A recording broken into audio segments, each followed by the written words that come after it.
Macam ni lah. Right. Mic aku mana? Mic dalam ni. Satu lagi. Salam.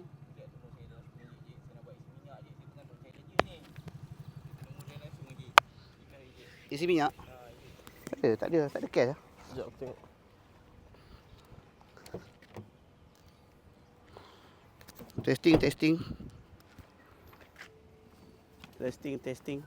Testing. Oh lemak, tak ada cash. Ada cash? Tak ada. Ada QR ada. Saya nak buat akaun saya ada lah. QR saya tak ada.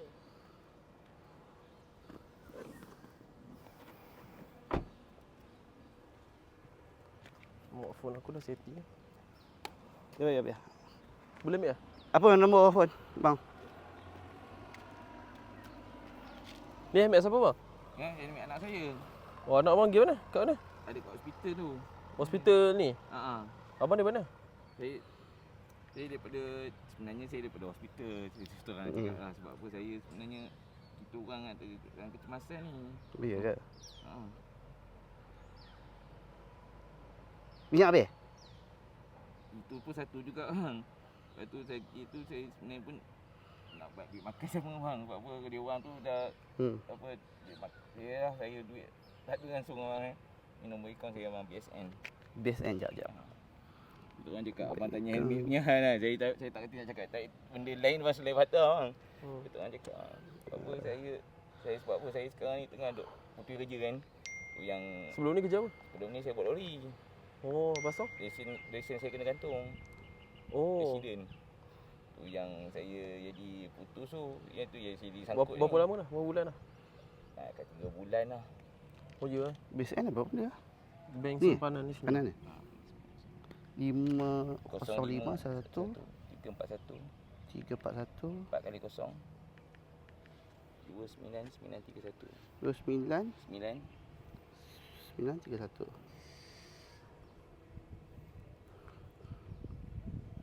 Abang stay area mana?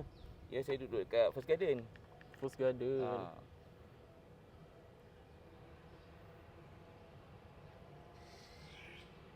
Muhammad Nur bin Yaakob. Betul. Nama saya. Tu yang Okey, bang, dah. Orang tu terpaksa kali ialah saya minta tolong kawan-kawan semua senyap apa kan saya. Tak nak situasi ni lah. Saya bagi 50 abang bawa makan Terima lagi. kasih banyak-banyak bang. Alright. Terima kasih banyak Encik. Okey. Alright. Assalamualaikum. Kau abang tolong sikit tak?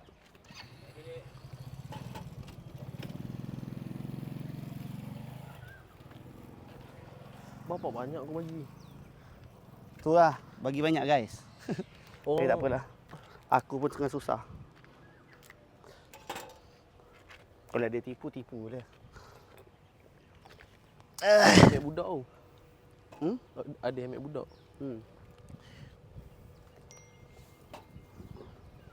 Tengok tangan dia meluka. Salah. Memang Kacik emergency apa? tu. Emergency tu.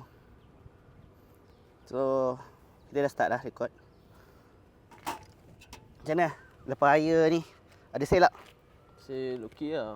Sebab aku tak tahu lah kalau sale apa ni lain-lain punya Kereta lain lah. ni kan. Tapi Honda okey lah, alhamdulillah lah. Property ke apa macam mana? Kau punya property punya side okey. Property macam biasa je lah. Cuma Sebab- tu lah, dia orang beli dengan siapa lah. Sebab raya ni dia bukannya membuatkan orang nak beli rumah pun kan. Aku rasa banyak raya, lepas raya banyak lagi orang nak beli rumah. Kereta aku tak tahu. Kereta sebelum raya. Yelah, kereta sebelum raya. Sebelum So raya. lepas raya dia orang submit je? Lepas raya aku punya sale adalah yang sebelum raya punya.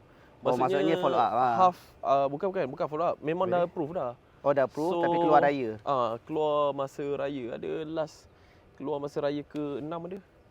Sebab memang tak sempat nak buat sebelum raya, and customer tu pun tak pushing pun nak ambil before raya ke apa. So okey je lah, dia pun okey je. Membantu kat raya ni sebenarnya. Okey. So kita start. Kau cerita sikit siapa? Okey, kita borak apa hari ni? Basically podcast ni konsep dia adalah kita membincangkan topik-topik yang biasa klien tanya. Ada benda yang tak So berapa clear jam ke? podcast ni? Kau nak buat satu session berapa jam? Satu session maybe sepatutnya 30 minit tapi kita pergi ke sejam. Satu sesi. Okey boleh. Boleh? Boleh try. So, okey, ni disebabkan raya kan. So, sebelum raya of course ramai orang beli kereta sebelum raya ni. Exactly, aku nak tanya, benda tu FOMO ke ataupun apa ke? Yang beli kereta Yang beli masa kereta, raya ni? yelah sebelum raya tu nak sangat kereta kan. Padahal dia dah lama nak beli, contohlah aku bagi tahu. Orang tu dah lama dah nak beli kereta. Tapi dia hold. Ya aku tengok dah nak raya je semua kelang kabut submit. Dia kenapa macam tu? Kalau yang aku biasa tengok macam dekat social media, FOMO ramai. Okey. FOMO pun ada. Tapi yang submit dengan aku, yang aku nampak dia orang ni jenis macam kereta memang dah uzur. Lepas tu nak balik kampung, contoh lah macam seorang customer aku ni, dia duduk dekat dia dekat Pahang. Okey. Lepas tu kampung kat mana lah, bapak jauh tu kat Perlis je. So memang jauh lah, memang Perlis. Dia stay Pahang. Stay Pahang. Stay Pahang. Kampung kat Perlis. Kat Perlis. Wish, jauh. Jauh gila lah. Jauh. Lepas tu dia trade in kereta dia. Proton Saga weh. Saga lama. Proton Saga. Saga petak ke apa? BLM. BLM, okey. So dia trade in kereta dia dapat berapa ribu lah market value Proton, kau tahu lah kan. So trade in kereta tu dia ambil Civic. Dia Civic, memang tinggi Civic. Ya, DP dia tinggi tu. Deposit dia tinggi. Dia memang aku rasa dia dah lama aim, cuma dia tahan. Dan apa yang menyebabkan dia beli masa raya ni aku rasa sebab nak jalan jauh. Satu tak selesa lah. Aku rasa aircon ke apa memang tak payah cerita lah tu kan. Memang kereta pun dah lama. So kereta dia dah keluar belum? Kereta dia dah keluar dah itu sebelum raya. Sebelum raya dah keluar. Sebelum raya itu aku rasa dia keluar sebab dia dah lama usah. Tapi raya ni dia rasa macam anak bini dia tak selesa lah. Selesa tu satu hal tau. Satu hal lagi yang pentingnya keselamatan lah. Yelah, Perlis. Pahang nak ke Perlis. Bapak jauh tu. Itu kalau bukit-bukit pun nak kena pick up kena ada. At least. Betul. Itu kalau cerita pasal performance lah kan. Performance memang paling kurang kita cerita lah. Ini nak cerita paling basic je, keselamatan. Betul lah. Kalau compare antara, ya kan, memang upgrade lah. Pada aku, menjawab pada persoalan kau tu, aku rasa yang FOMO tu ada. Memang ada. Cumanya yang dengan aku ni, aku nampak more tu dia orang tukar sebab keselesaan, keselamatan. Sebab balik kampung kan jauh kan. Faham. So aku boleh concludekan. Yelah, ramai kita tengok time raya je nak beli kereta, nak beli kereta. Tapi basically yang layak beli kereta, yang lepas pun rasa tak semua kan. Betul. Yang submit ramai, yang lepas sikit je. Tapi itulah di sebalik FOMO tu, yang beli kereta atas sebab keselesaan dengan keselamatan pun ramai juga sebenarnya. So macam customer aku yang seorang ni tadi aku cerita ni, aku rasa dia more tu keselamatan lah sebab family lah. Family betul. Sebab family lah. Itu lah. Faham? Dia okey. So exactly macam hang jual Honda. Kereta lain tak jual lah. Honda kan. So basically untuk klien Honda ataupun orang yang nak beli kereta Honda ni berbanding kereta lain ni sebab apa sebenarnya? Kenapa Honda? Kenapa Honda? Kenapa dia pilih untuk Honda? Basically. Okey, sebenarnya kalau tengok dalam market sekarang ni memang very kompetitif bro. Memang yang brand baru masuk, brand China apa semua pun, yalah, China bersepah kan. Harga quite good. And then dia punya yang di offer pun kau juga kan, boleh tahan kan. Tapi kenapa Honda? Sebenarnya Honda ni dia has nothing to prove dah. Dia dah memang proven. Banyak brand yang ada dalam market. Kalau kita tengok dalam market wise Malaysia sekarang kan, banyak brand. Tapi dia orang kena prove.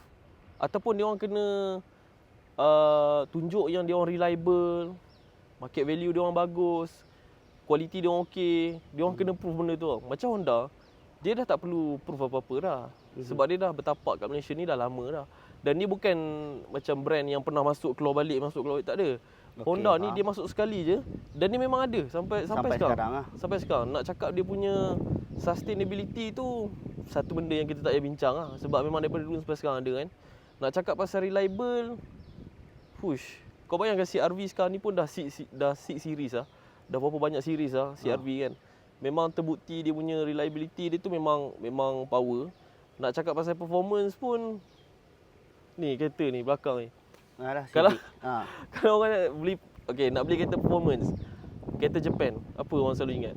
Civic lah. Betul. So macam aku bagi tahu lah, macam Honda tak ada apa-apa nak proof lah. Dia tak ada apa-apa nak proof. Sebab brand Honda ni bagi aku, macam aku millennials kan. Hang millennials ke Gen Z? Tak sure tu. Tengah-tengah maybe. Aku rasa tengah-tengah. Peradihan lah. Millennials. Aku confirm millennials kan. Bila nak cakap pasal brand Honda ni sebenarnya brand millennials. Dia naik bila zaman aku lah. Betul, Dan betul. aku dulu pun, daripada dulu lagi, kereta idaman. Dulu tak ada kereta. So kereta idaman aku adalah Honda Civic. Tapi bila dah nak beli kereta tu, baru nampak brand-brand lain lah. Tapi brand yang pertama nampak adalah Honda lah. Basically Honda. So, aku nak tahu Gen Z sekarang ni, dia ada tak macam mengidolakan brand Honda ni? Macam, aku tahu millennials ramai. Untuk Gen Z macam mana? Faham. Aku dah faham lah soalan aku. Aku rasa, Gen Z sekarang sebenarnya sangat bijak tau. Gen Z sekarang ni sangat bijak dan Gen Z dibanjiri dengan maklumat tau. Contoh kalau masuk thread ke, masuk TikTok ke, orang ni cakap macam ni, orang cakap macam ni. Dia orang ambil semua. Yalah, dengan AI-nya lagi. AI semua kan. Dia orang dibanjiri dengan maklumat. Jadi, kalau contoh aku nak convince seorang Gen Z untuk beli Honda, dia akan tanya aku, why? Kenapa Honda? Kenapa Honda? Kenapa bukan brand ni ke? Kan? Dia akan tanya, servis okey tak? Sebab kalau dia ambil kereta nasional, servis asal murah. Kau faham tak? Jadi Gen Z, kalau dia nak fikir pasal nak ambil kereta, nak ambil Honda ke apa ke, aku rasa dia orang akan titik beratkan pasal maintenance.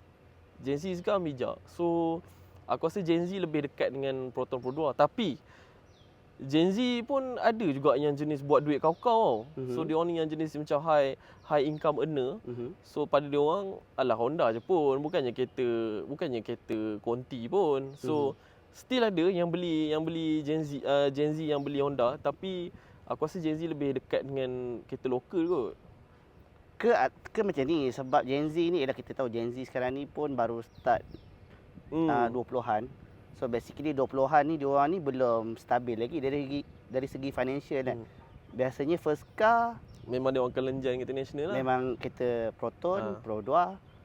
So bila dah pakai Proton ke Pro 2 ke lokal punya brand, dan baru nak try Conti ke, kereta Jepun ke, JDM ke, apa benda semua kan.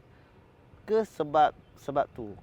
Ada tak klien hang yang Gen Z tapi gaji besar? Ada ramai juga. Ramai. Yang biasa yang komen dekat TikTok apa cakap apa beli muka apa semua, full loan tak ada muka semua kan.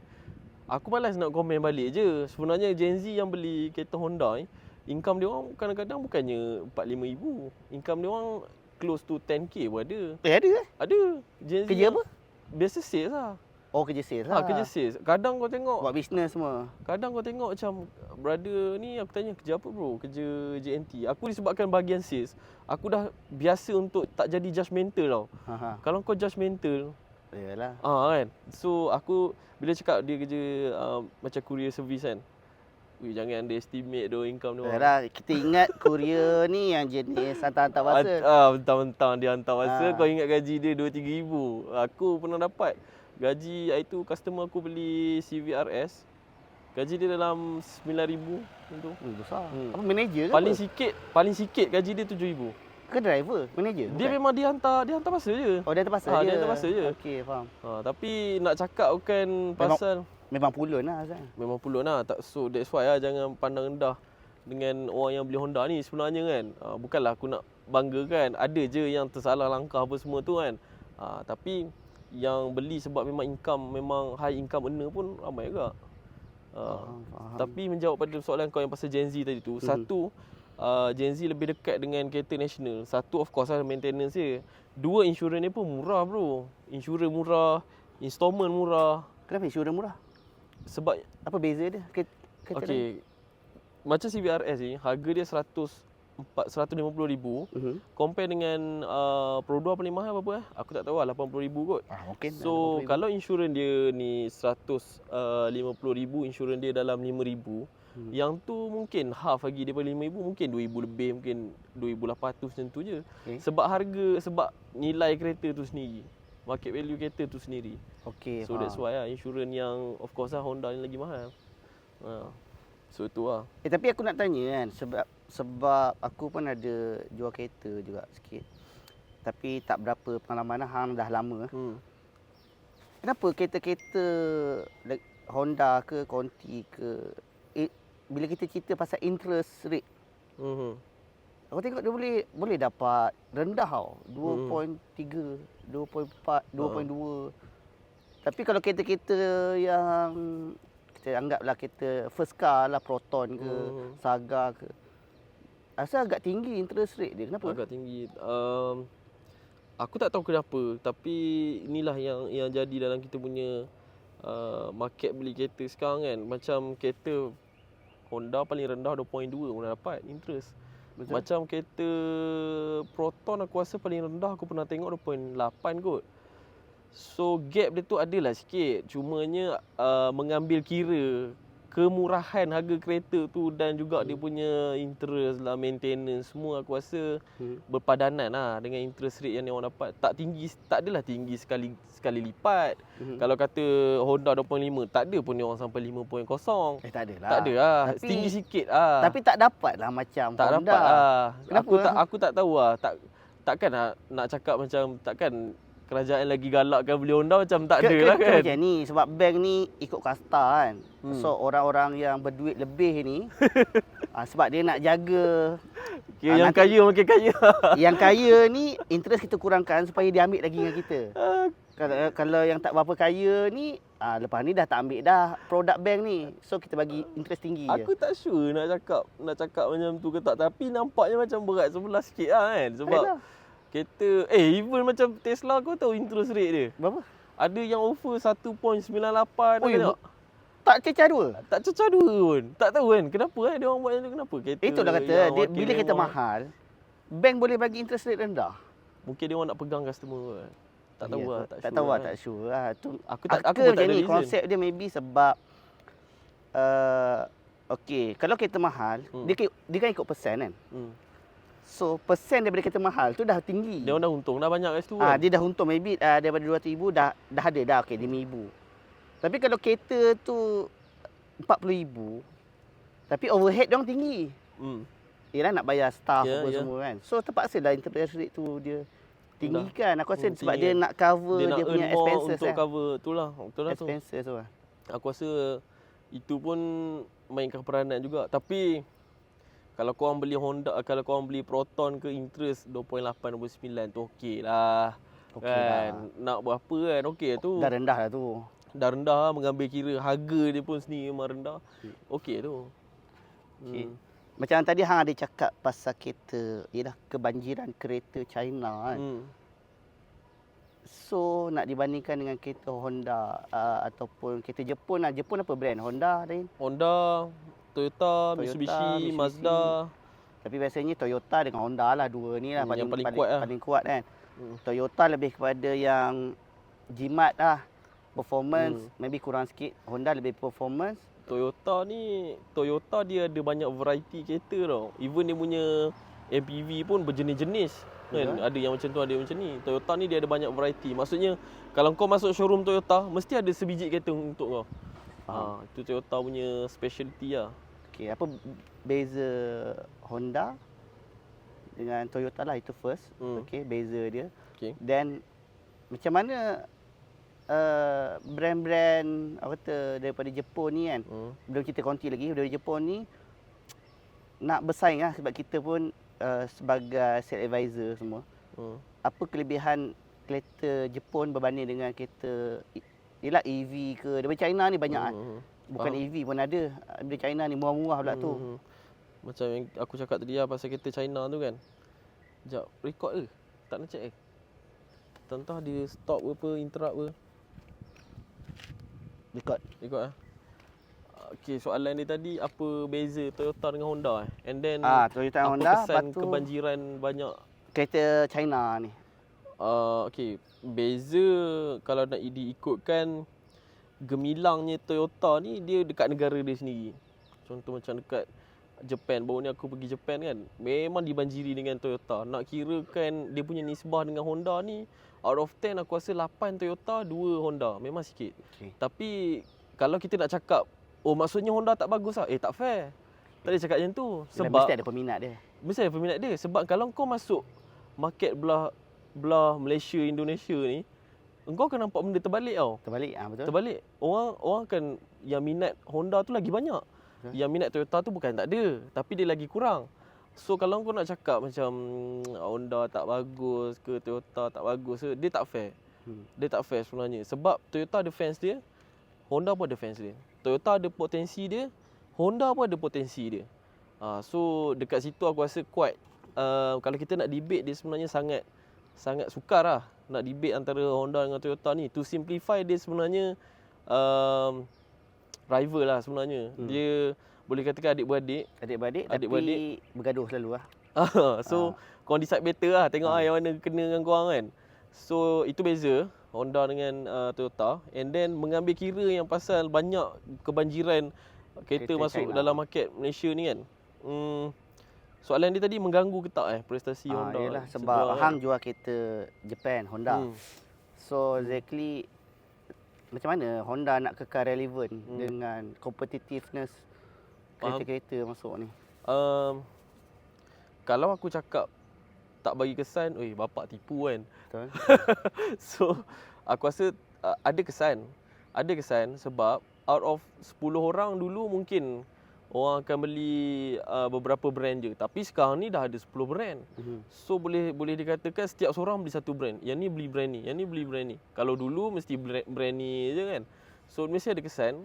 Tapi nak cakap pasal persaingan tu, bagi aku it's a bit unfair kalau kau nak bagi kereta-kereta Japan ni macam bersaing dengan kereta China. Kenapa unfair? Okey, aku kupaskan lagi dalam lah. Sebab kereta Japan ni, dia orang dah buktikan lama dah. Dia orang dah ada dalam market. Bukan nak cakap market Malaysia je. Puluh-puluh tahun dah. Berpuluh tahun dah. Dan even dekat negara dia orang sendiri pun, dia orang ni dah lama dah. Dah lama dah jual kereta apa semua kan. Banyak benda yang dia orang dah prove kan. So kalau kau nak suruh kereta Japan ni bersaing dengan China, memang tak unfair lah. Kalau China, bukan aku nak cakap produk dia tak bagus. Dia ada banyak benda yang dia kena buktikan dulu sebelum dia nak ada pada level yang sama dengan kereta Japan. Kau faham tak? Dia ada satu brand tu yang aku ingat kereta China kan. Baru kat Malaysia.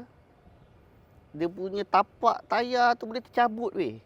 Tak pernah dengar lagi semua hidup aku belah biasa aksesori rosak patah ke apa. Ni benda-benda pegang tayar tu boleh tercabut. Itu yang ramai orang risau lah brand China. Bila orang simply compare kan kereta China, kereta Japan, aku macam aduh. Jangan. Sebab tu benda-benda macam ni kau susah nak prove tau. Kau susah nak prove. Macam mana kau nak prove sedangkan beberapa tahun lepas ada kes tapak tayar tu tercabut. Kau faham tak? So bukan nak cakap tak bagus, dia orang perlukan masa. Yalah, adalah step by step lah. Step by step, one by one. Level by level. Dia orang perlukan masa. Aku percaya je kereta China ni bagus. Masa aku nak beli kereta pun, brand China ni dia mengganggu otak aku tau. Macam, serius lah kau tak nak consider ni kan. Dia mengganggu otak aku macam, takkan aku nak terus decide ni. So aku pergi tengok juga. So pada aku, kenapa aku still beli brand Japan despite of kebanjiran market kereta banyak model China ni, adalah aku seorang yang mementingkan peace of mind. Betul. Okay. So aku tak ada masa nak hantar kereta balik ada problem, nak kena claim warranty, nak kena hantar balik service center. Aku tak nak layan benda macam tu.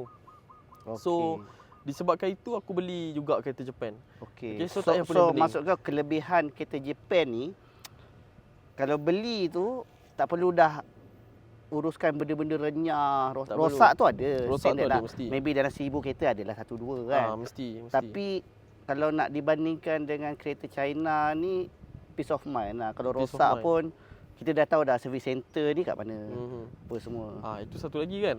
Kalau kau duduk dekat kawasan yang pedalaman and then kereta kau problem, kau kena panjat berapa jauh lagi tu nak pergi dia punya service center tu. 2 jam, 3 jam. Alah. Kalau kau ada kerja macam mana? Kalau ada anak, kalau berlaku masa ada anak bini macam mana? Itu pun kalau satu kereta tu je lah yang ada kan. Kan. Tak ada kereta lain. Itulah maksud aku, sebab aku rasa kalau nak beli okey, boleh beli, tapi keep in mind yang kereta yang korang beli ni dia masih baru dalam market. So kita pun tak tahu apa masalah dia. Kita pun tak tahu macam mana resale value dia lagi. Tapi kalau nak give a try, go ahead. Tapi kena bear in mind yang risiko dan kau tak beli peace of mind tu lah. Peace of mind tu dia tak datang sekali lah. Okey, lagi-lagi kepada Gen Z lah. Sekarang ni rasa Gen Z yang start banyak beli kereta, beli rumah. Semua kan. Ada katalah dia orang ni nak beli kereta, tapi bukan dia tak nak kereta macam national. Dia nak extra sikit. Tapi adalah kereta national yang extra S50, S70 semua ada yang tinggi-tinggi tu. Cuma dia orang tak nak lah kereta lokal ni kan. Dia nak kereta yang brand lokal lah. Brand luar. Okay, brand luar. So kenapa Honda? Apa yang kau boleh cakap dekat dia orang? Kau boleh educate kat orang? Jawapan kau maybe akan bias, ataupun apa yang dia orang perlu tahu dulu masa survey kereta tu. First thing first, kalau income okey, welcome lah untuk beli Honda kan. Itu first thing first. Yang pertama sekali income lah. Kalau okey, silakan beli Honda. Yang kedua, dia orang kena tahu yang dia orang takkan pakai kereta Honda ni sampai bila. Dia orang takkan pakai kereta Honda ni sampai, aku tak rasa dia orang akan pakai sampai 9 tahun. Sebab mengikut data sekalipun, orang beli kereta pada tahun ke-6 ke, paling-paling lekeh tahun ke-7 dia orang dah jual lah. So dia orang takkan pakai sampai habis tahun ke-9. So keep in mind yang dia orang akan tukar kereta. Dan kalau dia high income earner, kenapa dia kena beli Honda? Sebab senang untuk dia upgrade. Kau faham tak? Dia nak upgrade lagi tu, dia nak pergi ke kereta konti tu, boleh. Sebab kalau dia terus beli kereta konti, pada income dia atas pagar 5,000 contoh dia beli kereta konti. Untuk dia upgrade lagi tu, susah. Sebab kalau kau nak jual balik kereta konti tu, dia bukan sekadar boleh jual terus. Dia mesti nak kena top up duit, dia punya market tu dah jatuh. Kereta konti kan. Aku faham. Kau cerita tentang resale value dia. Resale value, yes. So kalau jual tu confirm rugi banyak. Confirm rugi banyak. Macam Honda, bukan aku tipu. Kau masuk marketplace FB pun orang beli. Masuk dekat dalam tu pun boleh orang beli. Kalau kata kereta konti belum tentu. Sebab apa? Yang minat ramai, yang ada duit kurang. So orang boleh tengok je. So walaupun second, kereta tu still cantik, orang still akan beli. Boleh orang kat still akan beli, yes. So kereta second Honda ni resale value dia tinggi lah. Resale value dia tinggi, dan kalau nak compare dengan kereta konti tu, of course lah, memang kereta Japan lagi better lah. So apa yang aku nak tekankan, belilah kereta Honda. Sebab kau takkan pakai kereta Honda sampai bila. Kau akan tukar kereta konti soon. Ataupun kau akan tukar kereta Honda yang baru. So senang kau nak jual balik. Kalau kau income atas pagar, terus lanyak beli kereta konti, kau nak jual balik susah. Market value dia confirm drop. Market value dia drop lagi laju daripada hutang drop. So memang kena top up duit lah. Itulah situasi dia. So aku nak tanya, aku ada juga buat podcast kan. Aku nak tanya pasal Gen Z yang baru nak buat loan. Nak buat loan, okey. Biasanya ada dua je loan yang dia akan fikir. Loan rumah, loan kereta. Loan rumah dengan loan kereta. So kalau tanya orang, of course lah, tanya aku sendiri pun, better beli rumah dulu sebab rumah harga naik dan sebagainya. Dan dia adalah aset lah. Aset lah. Tapi aset ni orang tak faham konsep dia.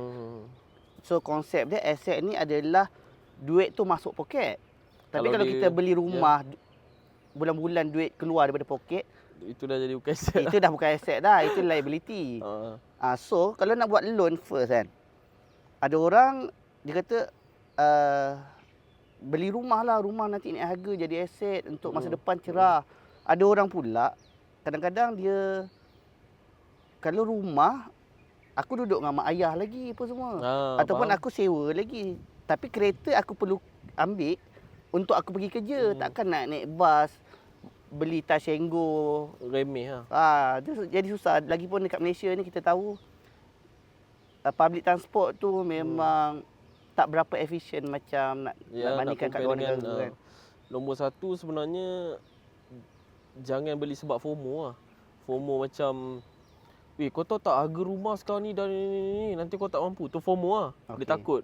Kawan dia pula baru lepas beli. Jadi dia risau. Itu nombor satu. Oh, kawan semua dah beli rumah takkan aku Dia tak beli lagi. Okay. Padahal dia elok je duduk dengan mak bapak dia kan. Dia pun adik-beradik seorang je. So tak ada isu pun. Itu nombor satu. Nombor dua, beli ikut keperluan. Okey. Dia konteks dia sangat simple. Beli ikut keperluan. Tapi aku kupaskan lah. Contoh kau kerja dan kau ada masalah transport ni. Tiba-tiba kau beli rumah. Apa yang membantu kan? Kau faham tak? Kau bukan perlukan rumah. Faham? Kau perlukan kenderaan. Tapi beli sebab apa? Sebab orang cakap harga makin naik. Tak, kau perlukan kenderaan sekarang ni. Okey, aku bagi contoh lah. Macam mana kau nak pergi kerja? Dia pergi kerja, tempat kerja tu jauh. Lepas tu kalau nak naik bas ke, transport ke, dia kena ambil KTM satu, bas satu. Pergi kerja habis masa 2 jam, balik kerja habis masa 2 jam. Ya. So better ambil kereta lah. Ya, betul. Bukan tak boleh beli rumah. Dia ada masa dia yang kau memang kena beli rumah.